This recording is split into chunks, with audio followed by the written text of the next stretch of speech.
It's again from within the association. I make no apologies for blowing our own trumpet this weekend.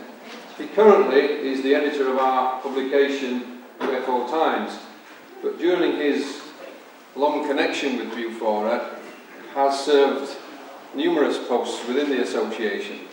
And at the moment, Ken, not only does he edit the magazine, but he runs what is the only witness support group in the country.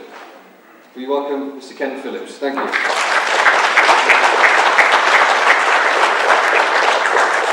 Well, thank you for that build-up, Phil. Very kind of you. Of course, like most people who are into many things, that they are jack of all trades and master of none.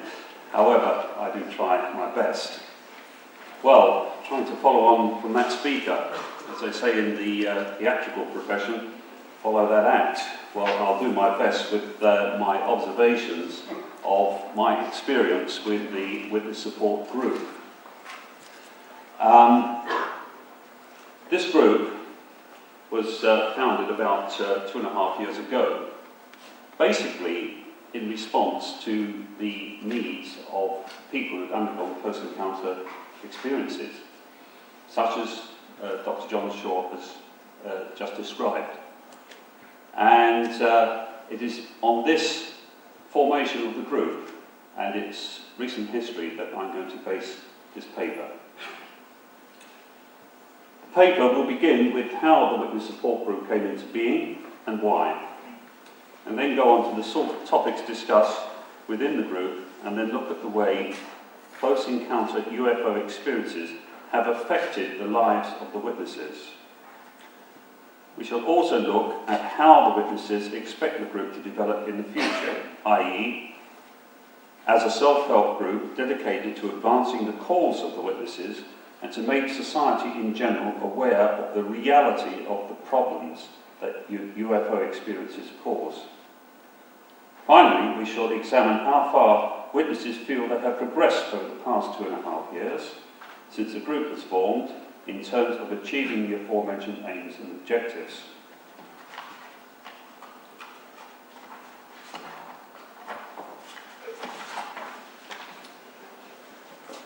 Right, well, this is the preamble.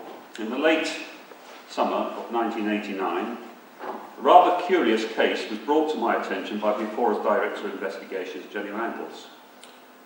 The case involved a middle-aged man who claimed to have seen a very large flying object pass over his home in the Essex town of Whitton. The object was seen in the full view of his wife and family and was independently observed by a couple of other witnesses at the same time. Later that night, one of the witnesses' children woke up and looked out of his window to see a large landed object on the school playing field adjoining the rear garden of their home. Nearby the landed object, the child could see 3 entities dressed in what appeared to be full life support suits and who were probing the soil of the playing field with some sort of instrument. One of the entities was even seen sitting at the controls of a secondary object which resembled a lunar rover as used by the Apollo astronauts. Utterly amazed at the scene he was witnessing before his very eyes, the child decided to call his father in order that he too could observe what was going on. His father responded immediately to the child's calls and saw for himself the incredible scene taking place at the rear of the family home. Excited by this extremely close encounter, following as it did in the wake of the previous evening's low overflight of the massive object we referred to a little while ago, the witness decided to investigate at closer range. This alien visitation was taking place just beyond the garden fence. This he did, approaching the scene in the final stages by literally crawling on his stomach and hiding behind bushes surrounding the field. Such was the awe and fear that he regarded this particular scene. When this episode was over, the witness became very ill and was forced to seek medical treatment for the many maladies which affected him in the weeks and months following. Indeed, these secondary effects cost him his job, his marriage, his family, and his status in the local community. In short, the witness faced nothing less than a catastrophic collapse of his lifestyle.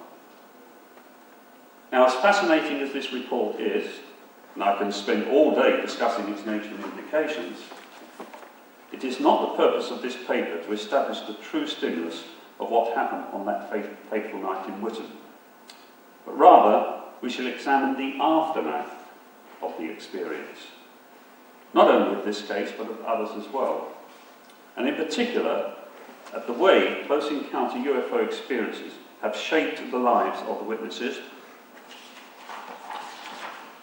i.e., we shall be looking at just how difficult it is for the witnesses to adjust to everyday life once they have been touched by such an unwelcome intrusion into their lives. Finally, we shall examine what we, as ufologists, can do, if anything, about the personal circumstances of the witnesses within the overall UFO experience. So, the UFO aftermath problems suffered by the witnesses. As I stated in my example case earlier of the Whitton man, and I could quote many more of these if I had the time, the aftermath of his initial encounter was very profound indeed, since he became, as I said, very ill with a series of undiagnosed complaints, which affected almost every organ in his body. Indeed, his suffering became so acute, his general practitioner eventually referred him to specialists at a hospital in Chelmsford, where the witness underwent a series of extensive tests in order to diagnose his illnesses, but all to no avail. However, it must be said in this case that the local health authority did at least try to determine the causes of his complaints, which is more than can be said of other cases known to me personally. Furthermore, there are many other cases of this genre whereby the witness has been allowed to suffer without any recourse to medical treatment or counselling whatsoever. During and after his period of tests and treatment at the Chelmsford Hospital, the witness claimed he was being subjected to periods of missing time and strange, harassing types of encounters by agencies unknown, and indeed Dr. Shaw has just filled us in on certain types of these. In this particular case, the same sort of thing happened. During one of these encounters, he experienced a full-blown Villiers-Boas type sexual experience, which, needless to say, left him bemused and frightened.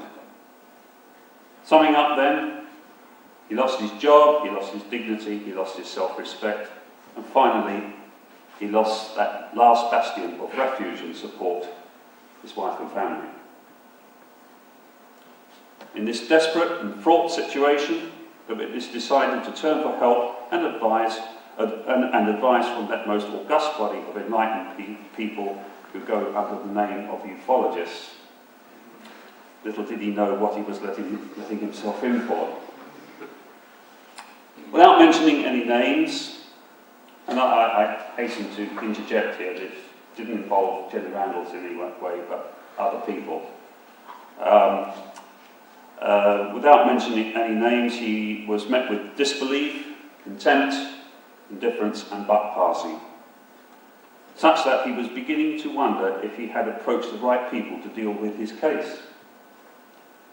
Thus, when I finally met the witness in 1989, I found him to be in a state of low morale, utterly discredited, with few prospects and little hope of a seeming upturn in his life fortunes. In his own words, he simply said to me, "I've been trying so hard to find someone who will believe me." An utterance that not only summed up his own desperation, but unbeknownst to him, summed up too the feelings of other witnesses who found themselves in a situation similar to that of his own. To cut an awful long story short, the witness felt that the UFO fraternity had given him short shrift and was indifferent to his plight. Therefore, as a solution to what he perceived to be a dereliction of duty on the behalf of ufologists, unquote, he suggested to me that it would be very helpful to other witnesses, as well as to himself, if they were to form a self-help group that would enable them to come forward and discuss their problems without fear or ridicule. In other words, a group therapy as will be found in, say, victims of violent crime. We hear of all sorts of support groups these days. So why not a support group for people who have undergone close encounters? Seems perfectly reasonable to me. And indeed, I accepted that principle at the time. This method, he said, was the only way forward in getting the witnesses' cases recognised by society at large. I must admit that at the time, even though I had heard of similar groups being formed in the USA, I had not even remotely thought of forming such a group in this country, since I thought my work with the Anamnesis Project went a long way in terms of witness profiling. However, the self-help group concept seemed to hold an appeal for me and struck me as a potentially fruitful idea. Although, about a year later, when the Anamnesis Project foundered, I was to consider in hindsight that the move towards a support group for witnesses was a sound one. After discussions with my colleague, Janice Giorgio, who herself had enjoyed long-term close encounters, we decided to set up the first witness support group meeting at Janice's home in North London in the spring of 1990. This highly successful inaugural meeting was followed by a second meeting a few months later of the same year, and at both meetings it was agreed that the witness support group should convene on a regular basis. Enter BUFORA onto the witness support group scene. Although the meetings at Janice's house were very cordial and helpful, it was found that for witnesses travelling in from the provinces, the North London venue was difficult to access by both road and mainline railway stations. Therefore, I decided to petition the BUFORA Council to allow us to use one of the seminar rooms at the London Business School on a bi-monthly basis. To give BUFORA full credit, its council agreed to the request of the witness support group by funding the regular booking of a room at the London Business School, ensuring the continuing programme of the group as part of a service provided by BUFORA Limited. Now that the group is up and running, the single most disturbing characteristic which has astounded me has been the prodigious amount of social and family isolation of the witnesses. The family isolation and social isolation the witness had experienced since their UFO encounters. For, although I was aware of this problem to a certain extent, I had no idea how widespread it really was. Such alienation ranged from loss of employment, to the breakdown of the family unit, to ridicule, to harassment within the community, and finally, and what is of great cause and concern to me, in the wake of the Quantum case in Somerset, which many of you may have read about in recent editions of the UFO Times, and that concern is the indifference and unprofessional conduct on behalf of those to whom the witness has approached in order to gain help and guidance, i.e. in Burfield's case, a local area health authority. As soon as he mentioned the magical word UFO, that was it as far as they were concerned. I'm happy to say that after much struggle, blood, sweat and tears on my behalf, and I don't wish to appear to be blowing my own trumpet here, but it really has been an awful struggle just for me to get a professional to conduct a series of tests on the man to determine the medical and psychological condition that he now is in. And it really was a pain. But I'm happy to say that after much letter writing, telephoning, I finally managed to secure a medical appointment for that man. This is the sort of thing we should be looking at. You know, not indifference or wishing to consign every UFO witness to the funny farm, particularly those of the close encounter genre. Anyway, in my view, for what it's worth, such cavalier treatment of innocent, honest and hapless witnesses is deplorable, especially when it is allowed to happen in what is often termed a free and democratic society. Now, at this moment in time, I do not know whether this sort of harassment and or neglect is the result of policy or indifference. All I do know is its consequences, and as such, such an outcome is yet another reason why the witness support group continues to exist, i.e., the group serves as a forum to enable witnesses to explain their plight to their peers and ultimately to act as a pressure group in drawing the attention of the UFO fraternity and ultimately society at large to the personal, social, medical and domestic aftermath of the close encounter UFO experience. As a first step towards achieving this goal, the group coordinator, Janice Giorgio, with the help of Bill Charles and myself, have decided to produce the Witness Support Group magazine, entitled The UFO Witness, appropriately enough. The first issue of this magazine, despite a whole array of unforeseen and seemingly intractable problems, was largely welcomed by the witness population overall, as well as by certain ufologists who take a genuine interest in the welfare of the witnesses. Now, just to illustrate what I've been the points that I've been trying to put over, I'm going to show you a short clip from a video from a film which, in my view, is the best film about UFO and abduction ever made. And in this particular scene, you will see two approaches.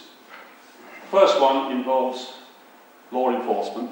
The police were involved due to the disappearance of this party of schoolgirls, and of course the local general practitioner. And there is curiosity. That is basically the forerunner of science, isn't it? That golly, gee whiz, goodness me, what on earth can that be? Because unless that first emotional response is there, we're never going to get anywhere. But in the latter part of the sequence, you will see completely different dismissive attitude. Oh, that's nothing, forget it, put it away, leave it. Can we just run the clip, Bob? Only a few seconds. No.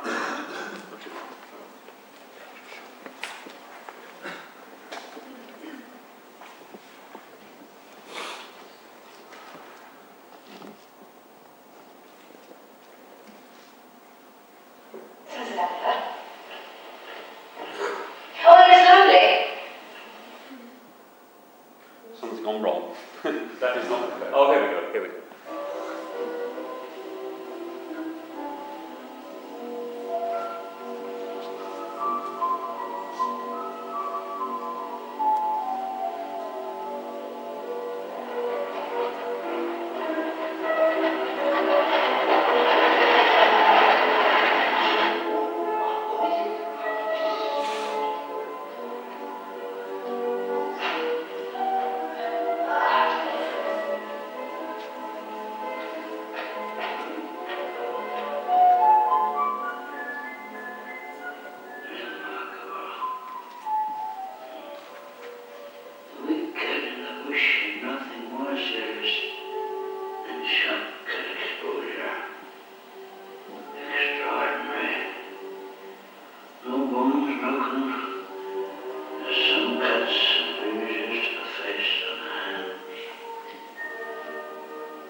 her clothing.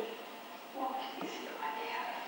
Well, I didn't know whether the sergeant should be told. There's no corset. Miss Homer's corset. It's missing. You did right, my dear. It can't possibly be of any interest. Okay, well, thanks a lot. That was, many of you here will probably recognise as an excerpt from the film Picnic at Hanging Rock, based on a allegedly true incident that occurred in southern Australia at the turn of the century. Indeed, before anything flew except for birds, I mean, it's about 3 or 4 years before the Wright brothers had undertaken their heavier-than-air flight. But it goes to show you that we're dealing with a problem that is not recent. It's something that's been going on a long time, abduction. You read about it in many books on folklore, fairy lore, and so on. This seems to be an omnipresent problem.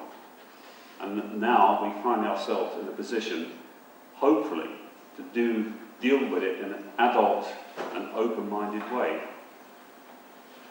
So anyway, just mention some reasons why the Witness Support Group was founded. And I'll just draw on some conclusions and then open up the floor to some questions. I hope that what you have just seen will convince you that ufology in general needs to take a fresh approach to the problems of the witnesses.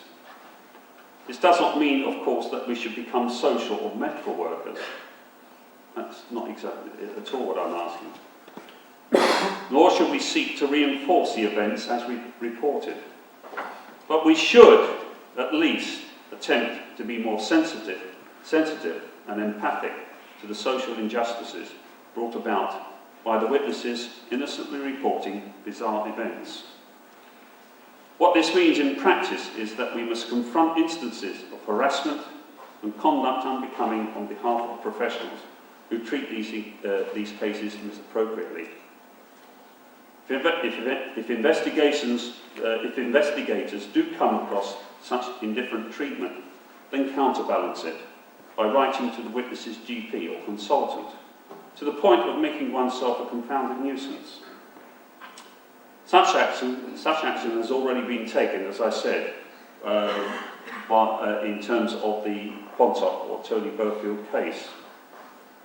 And if necessary, we should be prepared to do this again and again and again. In my view, this will be the main thrust of ufology in the future. Not from ufologists peddling the pet theory, but from the witnesses themselves who, once finding their confidence, will begin to knock at the door of classical science. Perhaps then, after making themselves an irritant to the professionals, will the witnesses finally gain that which ufologists repeatedly have failed to achieve: proper recognition for the validity of our subject. Finally, and in fairness to everyone concerned, it has to be said that belief in the nature of UFOs is not the crucial issue here. What is the crucial element in all this is the creation of a suitable environment in which witnesses may report their experiences without fear or ridicule or social alienation. Once this climate is established, then the professionals may examine the evidence in a totally unbiased way, without they themselves having to face the prospect of professional alienation. You see, this is another problem. Nobody wants to lose status in their job. Nobody wants to lose their job at all, because that in turn will create more problems still. But we've got to create a right sort of climate, you see.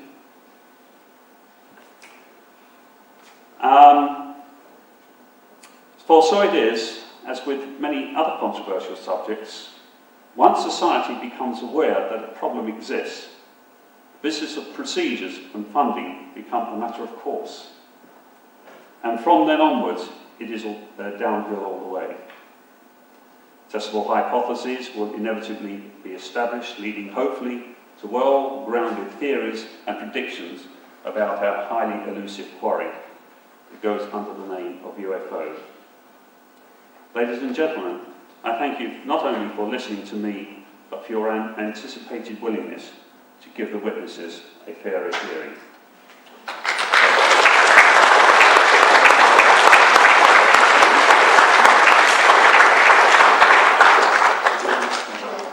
We have some questions for Ken. Manfred? Yeah, I normally appreciate your work more than I do, not they, don't you? Very kind of you to say so, Manfred. Thank you. In that case of the ethics man, I find it very hard to believe that a man who comes with such a very interesting tale of his politics should be ridiculed by ufologists. Is it not more hopeful that he mentioned this? That he... That he mentioned this ridicule. Yes, well he did, yes. And then there wasn't a level of paranoia, which was very important for the way in which he went to approach these people. Yes. Well, of course, I'm not prepared to name names to you, Manfred. I'm sorry, I can't do that for professional reasons. No, I'm not asking you. But I found his, you know, his whole tone of delivery, you know, his body language and inflection and so on, such that I was convinced that he wasn't given a fair shake of the dice, as fair as a good professional listening was concerned. But he's not the only one, you see. If that was just an isolated case, then we could call that into question. But of course, I'm sure many of you here will be aware that the witnesses have been treated misappropriately over the decades. And I think that this is the whole tone of my paper, was that we should attempt to try and change this climate to enable the witnesses to express themselves to the full without fear of ridicule or being exposed in, you know, the Sunday sport or whatever. That's the whole idea. Okay? This gentleman at the back first. Can you tell us briefly what happened in the Quantock case? That's That's a long story, isn't it? Do you want to answer that one, Robert? I mean, I don't want to. Well, I'll try and condense it into a nutshell. Back in 1988, the witness was in the Quantock Hills area in Somerset when he saw and photographed a very large object which approached him. About 18 months after he saw this object, he began to develop very severe physical symptoms.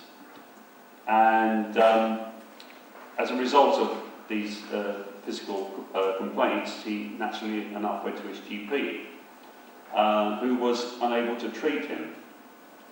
And quite frankly, the GP said that he was insane and that he had to go into local mental sanatorium, Tobacco, in fact, I'll give you the name, Tobacco. And he was put in there with some very bad cases. Fights were the order of the day here. There was no real treatment or therapy except the rule of the fist. So he actually came out worse than he went in. Now, in my view, I'm not a psychiatrist, I'm not a medical man. But what I do know is that in modern psychiatric practice, there are treatments for insanity. They can control psychosis. They have drugs on the market that can do it. But for a man to come out worse than he went in, to my mind, doesn't strike a right chord. So, just to play fair, not only with the local health authority, but with the witness himself, I have made arrangements for him to go into the Maudsley Hospital in London, where I live, and for Dr. Peter Fennick to conduct MRIs, CAT scans and that sort of thing. Just to keep everything in balance, just so that everybody knows where they stand in this matter. Does that answer your question? Albert. Ken, I think it gives us an idea of the sort of range of post-encounter symptoms that you come across. Well, the physical reaction, you mean? Well, anything at all, physical things, sure, yes, but Well, yes, I mean, it can range from all sorts of things. In women, it can involve gynecological reactions, for example. It can involve various glands in the body, rashes, all sorts of physical symptoms. In Burfield's case, terrific pains in the head, allergy to food, stuff like that. I can go on and on, really. Yeah. Plus, of course, the psychological stuff, you know, the bad dreams, the feelings, the fear, the apprehension, all the rest of it. Any more questions? The lady at the back. I want to bring up something difficult, because I want to say we speak all the time about the victims, but we haven't talked about the victimizers. And this, I think, is one of many different examples. It's the victimization of the people we call terrorists, the victimization of the people we call drug addicts. And now it's the victimization of the people who talk about terrible experience they've had. But isn't all that pushing aside and not wanting to know things that we don't like? And wouldn't it be better if we thought a little bit more about what has caused all that? Because I think in the early 50s it must have been, I read an article, I think it was in the Times, and there was an article of a UFO that came down, a shining person came out, he was beautiful. He said that if anybody wanted to escape from this planet, he was coming back at a certain date, he'd take them off. And the Times was very good. It kept to the story, and it came to the day when he should have come. But no UFO came, but hundreds of people assembled. And if you compare that story with what is happening now, I mean, it's a big difference. He was a lovely person. Everybody wanted to go to him. Now we're more terrified of UFOs to come. Well, if you... But hasn't that something to do with the fact that we're doing more and more horror to our planet? There is a chance that we may even destroy our planet and alter the whole perhaps solar system. That if there are beings, I mean, no statement that all this is true, but I mean, if we conjecture, if there are beings in the other planets, they are surely, undoubtedly concerned with us. I mean, wouldn't it be better if we thought a bit more about, I don't know, contacting? I know that the CCS, I think that they have meditations to try to come in contact with these beings and learn from them and try to alter what we are doing instead of victimizing the victims of these now perhaps thoroughly angry people coming from other planets. That if we thought a bit more about how can we alter this terrible situation? There's none of us that want to destroy this planet. How can we alter that? Yeah. I'm sorry, this is maybe bringing things too far. Yeah, okay, I got your drift. Yeah, you see, yes, I mean, I take on board all what you're saying. I mean, I read the newspapers, watch television reports just like anybody else. Yes, we're doing terrible things to the planet, we're polluting and all the rest of it.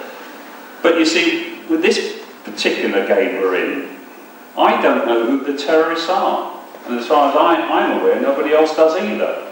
So I simply do not know what I'm dealing with. And that is, again, another reason why the group was founded.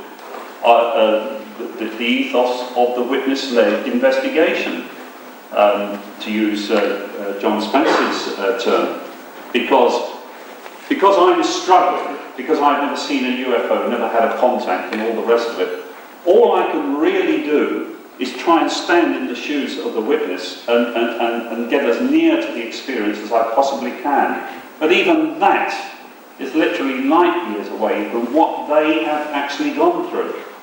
And that's what I can never achieve. So what I try to do is form this group to try and get at least the baseline of understanding. But as far as the terrorists that you put them, I know them not. I think we'll call it a day there. Once again, Ken, thank you very much. Thank you.